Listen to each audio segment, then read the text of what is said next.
Olá, muito bom dia. Estamos chegando com o Jornal da Manhã desta terça-feira, hoje, dia 11 de agosto de 2020. Muito obrigado pela audiência.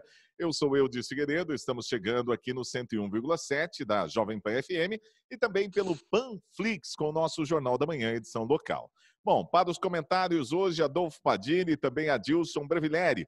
O Fernando Gess, que é comentarista habitual aqui do nosso programa, a partir de hoje não vai estar conosco por conta do período eleitoral. Então, quero desejar boa sorte ao Fernando Gess e dizer para ele que foi um prazer estar nesse tempo aqui conosco, em função, então, desse período eleitoral que a lei exige o afastamento de qualquer pessoa que tenha intenções eleitorais, né, principalmente do rádio. Ele está se afastando neste momento e também outros comentaristas que nós temos aqui também estarão se afastando. Mas a gente continua com Adolfo Padilha e também Adilson Brevileri para a alegria geral da nação, né? E a gente começa com o destaque do Adolfo Padilha. Bom dia, Adolfo, seu destaque. Bom dia, ouvintes. Bom dia, Eudes, Adilson. Eu não sei se é muita nação feliz, não, que a gente continua, mas estamos aí, né? Vamos lá, né, Adilson? Como diz o outro, né? O meu destaque do dia não poderia ser outro, né? Já que o ex-prefeito Tupã, por 2 vezes, foi prefeito em nossa cidade, declarou ontem que não é candidato não é pré-candidato para essas próximas eleições. É um movimento inesperado, mas eu ainda não estou muito convicto que pode ser o movimento certo. O que nos bastidores se diz é que ele deve lançar um grande amigo, e um grande amigo nosso também, o Laércio Alcântara, e uma novidade aí, pode vir o jovem Guilherme Piai como vice, que também está sendo sondada essa possibilidade. Não são afirmações, são comentários que a gente ouve nos bastidores políticos, e pode ter uma dobradinha aí, Laércio Alcântara, com o Guilherme Piai, quem sabe, com o apoio do ex-prefeito Tupã. O apoio do Tupã é significativo, né? Ele é um cara que ele fez uma boa administração, mas por devido a outros problemas que ele passa hoje, acho que ele avaliou melhor e ser melhor um cabo eleitoral do que um pré-candidato a prefeito no pleito de 2020. Muito bem, vamos lá então para o destaque do Adilson Brevileri. Bom dia, Adilson, seu destaque para hoje. Olá, Eudes, bom dia Padilha, bom dia ouvintes da Jovem Pan. Eu queria dar os parabéns para a família Sicredi Rio Paraná, PR São Paulo, que a semana começou diferente. Ontem, Álvares Machado, o nosso vizinho município, que passa agora também a contar com uma nova instituição financeira cooperativa, que é a 28ª agência da Sicredi Rio Paraná. Devido às circunstâncias de prevenção contra o coronavírus, a cerimônia de inauguração ocorreu ontem por meio de uma transmissão ao vivo pelas redes sociais da cooperativa. Parabéns para mais uma agência Sicredi, parabéns para o pessoal de Álvares Machado. Ok, vamos lá. A Comissão Permanente de Fiscalização e Controle da Câmara Municipal de Presidente Prudente requisitou do prefeito Nelson Bugalho informações sobre multas aplicadas após o início das operações dos radares e lombadas eletrônicas na cidade. Os integrantes da comissão cobram a quantidade de multas aplicadas e qual é a previsão de arrecadação com as mesmas. Na requisição, os parlamentares querem a discriminação mês a mês após a entrada em operação dos radares, abrangendo todos os pontos instalados no município. Vamos lá para o comentário do Adolfo Padilha. Olha, eu acho o seguinte, você acha, nos dias de hoje, com tanta tecnologia que a gente tem, que poderia ser facilmente implantado, mesmo porque o setor de tecnologia da prefeitura, sob o comando do Rogério, é muito competente, não precisaria nem terceirizar um tipo de serviço desse. Você acha que precisa o vereador cobrar essa explicação? Será que a prefeitura não podia já ter um canal específico mostrando diariamente quantas multas foram aplicadas e mensalmente qual foi o valor arrecadado? E mensalmente aonde esse dinheiro vai ser aplicado? Porque na época de justificar o radar, isso foi discurso de todo mundo. Que a verba é para ser aplicada em tal coisa, que a verba vai ser aplicada em tal setor, é assim que a gente vai fazer. Precisa os vereadores cobrarem agora do secretário, cobrarem do prefeito uma explicação via um requerimento da Câmara? Eu acho que o ser honesto não basta. Dizer que é honesto não basta. Tá? Precisa ter postura também de honestidade. Porque se é um quesito que a gente não pode falar do nosso prefeito, pelo menos aqui em Presidente Prudente, que ele é um cara desonesto. Ele é um cara que se rege pela lei. E pagou um preço caro por isso, hein? Diga-se de passagem, como prefeito municipal. Ele pagou um preço caro por ser um cara altamente legalista. Ele vai pela lei. Então, às vezes, isso aí passa desapercebido. Pode ser até mais uma falha do secretário. Não tem necessidade nenhuma da Câmara ter que pedir. A obrigação da prefeitura é mostrar, sem que ninguém peça. Muito bem, vamos lá. Adilson Brevileri, o seu comentário. A própria lei questiona, essa lei ela determina a obrigatoriedade da divulgação dos dados, né? Alguma coisa deve ter acontecido no mecanismo aí para poder colocar isso à disposição no portal da transparência que não tenha alcançado aí o conhecimento dos vereadores, dos nobres vereadores. Mas eu acho que isso, por conta até mesmo do que o Padilha disse, a questão hoje a tecnologia e o nosso departamento de tecnologia da prefeitura é muito bem gerido, facilmente o prefeito vai disponibilizar isso, não é uma questão nem de você colocar em xeque ou colocar em dúvida qualquer questão, mas aqui daqui a pouquinho, hoje mesmo, se duvidar, capaz de já estar aí no portal Transparência todos esses dados requisitados aí pelos vereadores. Talvez tenha sido até alguma coisa gerencial aí que acabou ficando, vai deixando para depois, é aí que acontece, né? Mas daqui a pouquinho esses dados já vão estar aí à disposição dos vereadores e de toda a comunidade, com certeza. E aí, com certeza, vocês vão ver eu passando por lá também. Lá vai estar meu dinheirinho lá. Não, Bom, pois é. Mas é o que eu estou dizendo, Adilson. Não precisa esperar pedir, entendeu? Já poderia ter feito isso. Não tem que pedir. Realmente são tropeços de atitude política que só prejudicam o prefeito Nelson Mugalho. Ok. Um terreno de 40 mil metros quadrados será doado pela Prefeitura de Presidente Prudente para a construção da sede da Receita Federal aqui na cidade. Para tal, um projeto de lei foi votado pelos vereadores ontem, segunda-feira, em sessão ordinária na Câmara Municipal. A área alienada à União Federal está localizada às margens da rodovia Júlio Budischi, ali próximo ao aeroporto estadual Ademar de Barros, aqui em Presidente Prudente. A previsão é de que a obra seja orçada em torno de 25 milhões a 40 milhões de reais. Vamos lá, Adolfo Padilha. Eu acho interessante. A gente já tem uma Receita Federal que é um primeiro passo para a gente ter um porto aduaneiro, né, um porto seco, que há tanto tempo a gente reivindica.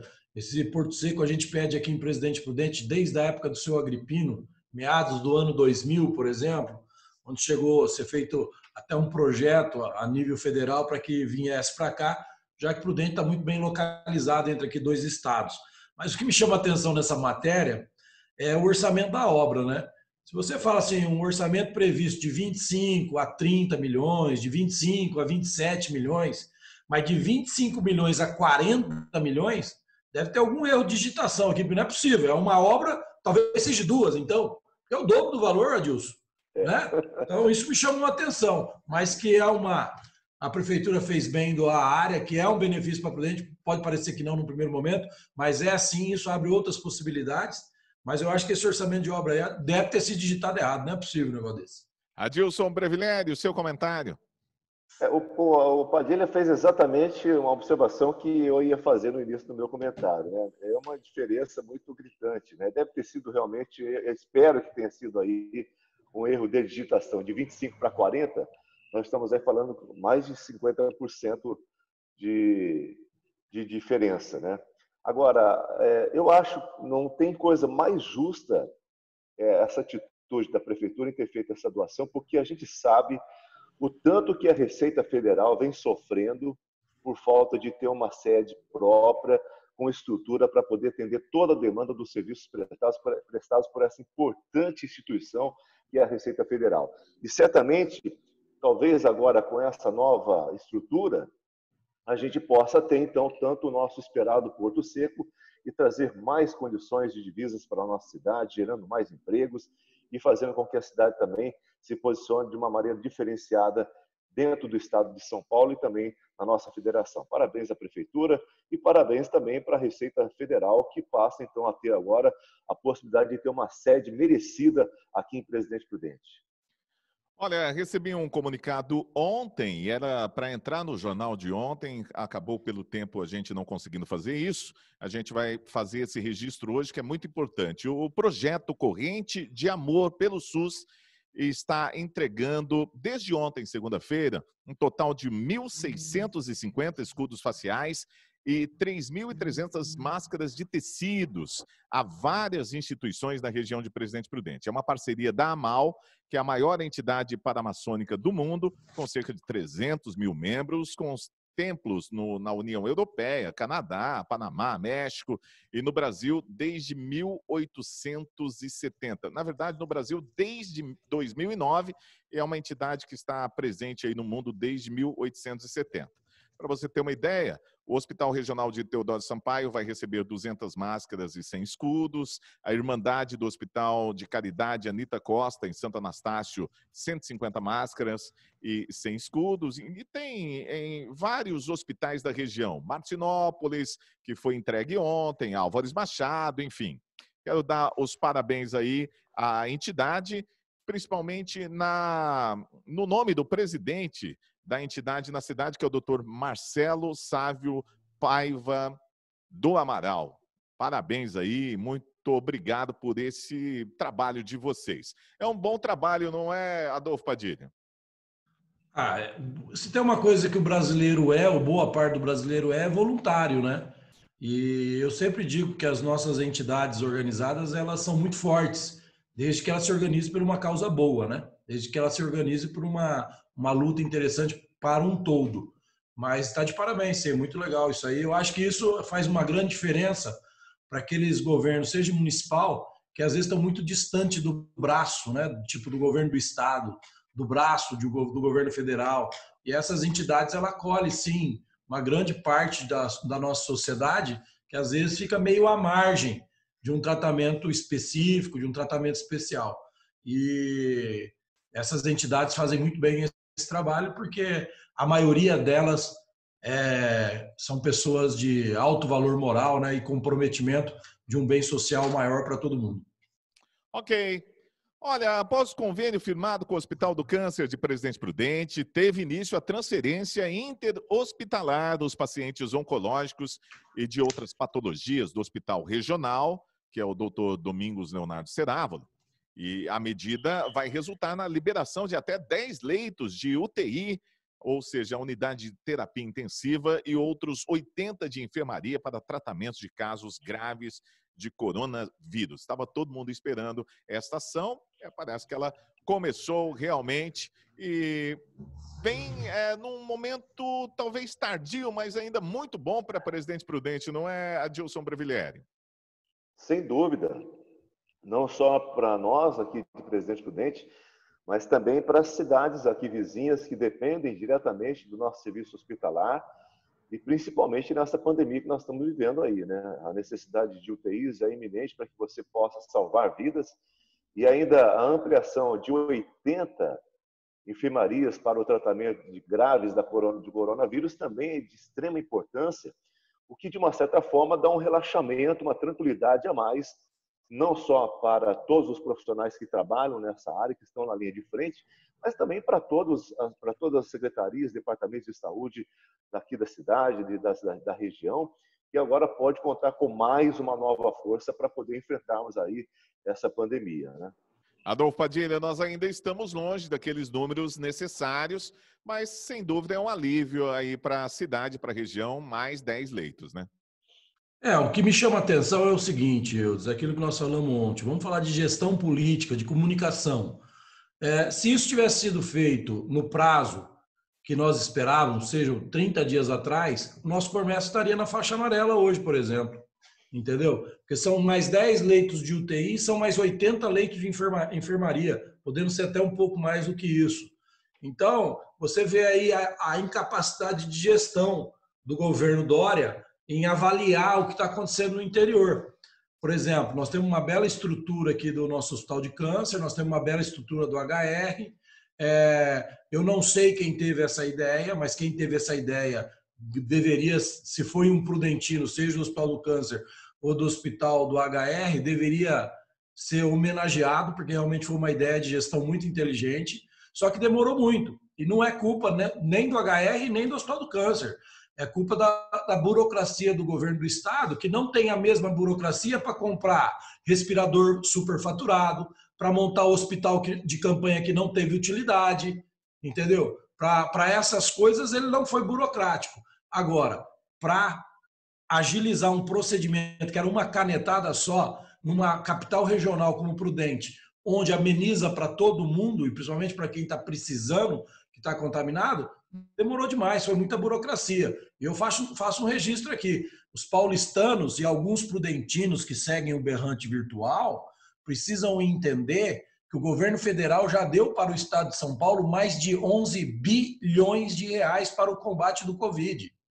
11 bilhões de reais. É muito dinheiro. Você olha hoje o painel de controle do governo do estado, onde se demonstra lá 579.235 casos confirmados, demonstra também 493.905 descartados. Só que a turma não fala isso, eles só falam dos contaminados, entendeu? 380, quase 384 mil recuperados. Ah, mas como se não tem cura, como é que é recuperado? Pois é, mas é recuperado. Então, quer dizer, 23 mil óbitos, infelizmente. Então, as pessoas, aproveitando o gancho aqui, vamos falar de esperança, gente. Vamos falar dos recuperados. Vocês acusam muitas vezes os apoiadores do governo Bolsonaro de politizar o assunto, mas quem politiza o assunto é quem é contra o governo Bolsonaro, né? Porque os números de recuperados e os números de pessoas curadas já são de chamar a atenção, já passamos de 2 milhões de pessoas. E eu continuo alimentando a esperança. E espirrou, suspeito de Covid, né? Pois é. Muito bem, olha, o Ministério da Educação afirma que planeja um corte de 4,2 bilhões de reais no orçamento das despesas discricionárias, ou seja, não obrigatórias para 2021. A redução é de 18,2% em relação ao orçamento aprovado para 2020. Segundo o MEC, o percentual será repassado a todas as áreas do Ministério. Notícia triste, né? Vamos ver se confirma. Adilson Brevileri, o seu comentário. Olha, eu sempre quando eu vejo uma nota dessa, até o Padilha estava falando, eu ia complementar, a gente tem que lembrar que o lema Brasil acima de tudo e Deus acima de todos é o que a gente tem a esperança de que Deus realmente possa cuidar da nossa nação e fazer com que as coisas possam acontecer de forma adequada e planejada pelo nosso presidente, que sempre tem Deus em primeiro lugar. E a gente tem percebido a mão de Deus agindo no governo do Jair Bolsonaro, apesar de todas as coisas que a esquerda tenta contra, os absurdos, a gente percebe que a mão de Deus ainda está acima de tudo, né? Agora, é muito lamentável a gente ter que passar por uma situação dessa, você reduzir 18,2% em relação ao orçamento aprovado para este ano, para a educação, que é um dos alicerces importantes para que a gente possa ter mudanças verdadeiras nesse país. Tudo pode mudar a partir da educação, né? Se a gente não construir uma educação para que os jovens de hoje possam fazer diferença amanhã, a gente acaba perdendo a história, né? Países que investiram em educação hoje são exemplos mundiais, mudaram a sua história. E a gente está tentando encontrar um caminho para que a gente possa realmente investir verdadeiramente numa educação de qualidade, uma educação eficaz em infraestrutura, em aperfeiçoamento e investimento em professores, que também é uma profissão muito desgastada nesse país. E a gente teria que ter, então, mais investimentos. Ao contrário de tirar 18,2%, eu acredito que teria que acrescentar, além do já aprovado, mais 20%, né? Mas, infelizmente, nós estamos vivendo uma situação em tempos como se fosse tempo de guerra, por conta da pandemia. Infelizmente, nós temos que amargar esse sal. E a gente espera que, em breve, tudo volte ao normal e que a nossa educação realmente possa encontrar o caminho eficaz para que a gente possa construir um país diferente, né? Adolfo Padilha, com a baixa na arrecadação, todo o setor ministerial vai ter que dar uma revisada aí no seu planejamento. É por aí? Sim, eu acho que... Mas tem uma coisa que chama atenção aqui que a gente tem que prestar atenção. O corte é sobre verbas discricionárias, não verbas obrigatórias, né? Então, por exemplo, assistência estudantil não chega a pegar o departamento da assistência estudantil.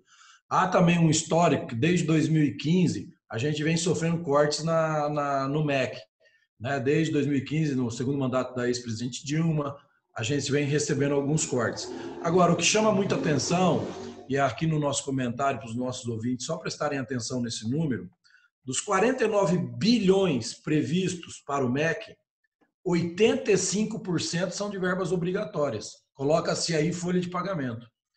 Apenas 13% são despesas discricionárias, né? Então é muito dinheiro para manter uma estrutura e talvez pouco dinheiro para desenvolver pesquisas, qualificação, enfim, novos centros educacionais.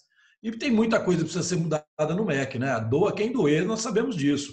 Hoje você não vê uma criança com poucas possibilidades de uma família pobre, não é a maioria nas nossas universidades federais e nem estaduais. Infelizmente, o que você vê lá são alunos que fizeram um cursinho preparatório pago e dos caros, né? Então precisa começar a mudar isso. Não que quem tenha um pouco mais de condição não possa estudar numa universidade federal ou estadual, mas que esse caminho também seja mais aberto para aquelas pessoas que vêm de família com menos condições. Eu acho que o corte previsto não vai alterar diretamente a estrutura educacional, mas é uma regulamentação de despesas com outras áreas do Ministério, do MEC, por exemplo, que, como o Eudes acabou de falar, todo mundo vai ter que sentir um pouco na pele, né? Mas que a educação sinta menos, né? É para isso que a gente torce também. Muito bem. Olha, em sessão ordinária, na tarde de ontem, segunda-feira, a Câmara Municipal de Presidente Prudente aprovou 11 projetos de leis, 3 deles debatidos com pedidos de urgência. Entre os textos, um de iniciativa do prefeito Nelson Roberto Bugalho, que buscava a manutenção de 5 cargos comissionados até o final de dezembro deste ano na Companhia Prudentina de Desenvolvimento, a Prudenco. Entretanto, os vereadores suprimiram 4, permitindo apenas a permanência do assessor jurídico. Vamos lá para o comentário do Adolfo Padilha. Essa briga política, Câmara versus prefeito, não acaba. Esse ano não acaba. Esse ano, o prefeito Nelson Bugalho pode esquecer da Câmara Municipal. Qualquer coisa que seja relativo a, por exemplo, manutenção de cargo, criação de cargos, esquece, não vai passar. Chega a ser inábil mandar um projeto desse para a Câmara, e eu já falei aqui e repito, é ficar expondo o prefeito de uma forma que ele não precisa ser exposto, entendendo que talvez ele não tenha ou ele seja iludido com alguma informação de que a Câmara possa vir a aprovar isso. Caso contrário, se for teimosia dele, merece então. Se ele é teimoso em querer desafiar a Câmara no sentido de que ela vá com bons olhos gratificar cargos de comissão, aumentar cargos de comissão ou manter cargos de comissão, esquece que não vai. Aproveito também para dizer, a gente vê muito nas redes sociais que o problema da Prefeitura de Presidente Prudente são cargos de comissão. Não são cargos de comissão. Eu acho que cargos de comissão tem que ter numa prefeitura, o prefeito tem que montar a equipe dele, mas ele tem que ser ocupado por pessoas competentes, que se dedicam, que se entregam para o trabalho. O cargo de comissão não pode ser usado para aconchego político, né? Chamar ali para fazer acordos políticos. Isso não, isso eu sempre serei contra. Mas que a importância do cargo de comissão para que o prefeito tenha uma equipe técnica, ela é de suma importância para um prefeito fazer um bom trabalho. Adilson Brevilério, seu comentário. A gente está vendo a luta do prefeito com a Câmara Municipal, a gente está percebendo aí a falta de dinheiro no caixa da prefeitura, e ainda é o que o Padilha acabou de dizer, uma falta de habilidade de mandar um projeto desse para a Câmara. Estava na cara que os caras iam rejeitar isso, né? Estava escrito nas estrelas. Infelizmente, o governo já está na reta final. Eu acho que ele teria que cuidar de assuntos mais importantes, mais primordiais, do que ficar se preocupando com essas questões ainda, que não vai dar mais tempo para mais nada, né? Muito bem, vamos lá para a última notícia. A Justiça condenou a União a pagar R$ 59 mil por ofensas do ministro do Supremo Tribunal Federal, Gilmar Mendes, ao coordenador da Força Tarefa da Operação Lava Jato no Paraná, Deltan Dallagnol. A decisão do juiz Flávio Antônio da Cruz, da Justiça Federal de Curitiba, é de sexta-feira. Dallagnol entrou com uma ação por danos morais em dezembro de 2019. Procurado, o gabinete do ministro Gilmar Mendes informou que não vai se manifestar sobre o caso. Vamos lá, Adolfo Padilha. O ministro Gilmar Mendes, ele consegue ferrar a gente por todos os lados, né?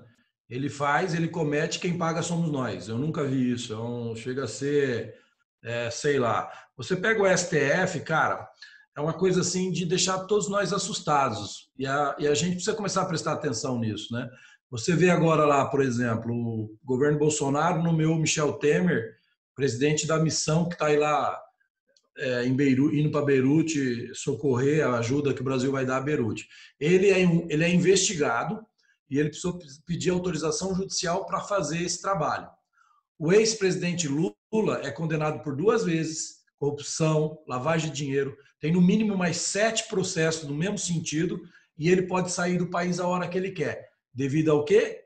Ao bondoso STF, que sempre com ele tem bons olhos. Aí a gente começa a entender aquele telefone grampeado que o Lula fala que o STF é um bando de acovardados. E nada aconteceu com ele, né? Porque para ele pode tudo, para os outros não pode nada. O ministro Gilmar Mendes, durante a leitura dele de um voto no julgamento, ele disse palavras como crápula, cretino, gentalha, desqualificados, covardes, gangster, organização criminosa, voluptuosos, relês, patifaria e vendilhões do tempo. A pergunta que eu deixo aqui é o seguinte: será que ele tinha um espelho na frente dele? Muito bem, vamos lá, o comentário do Adilson Brevileri.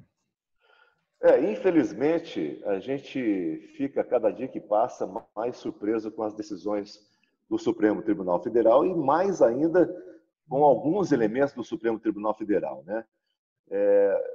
A gente não consegue entender como é que uma nação de 220 milhões de habitantes fica à mercê de 11 ministros que não se dão ao trabalho de sequer ter o respeito de 1/3 da nossa população, por todas as coisas descabidas que eles fazem.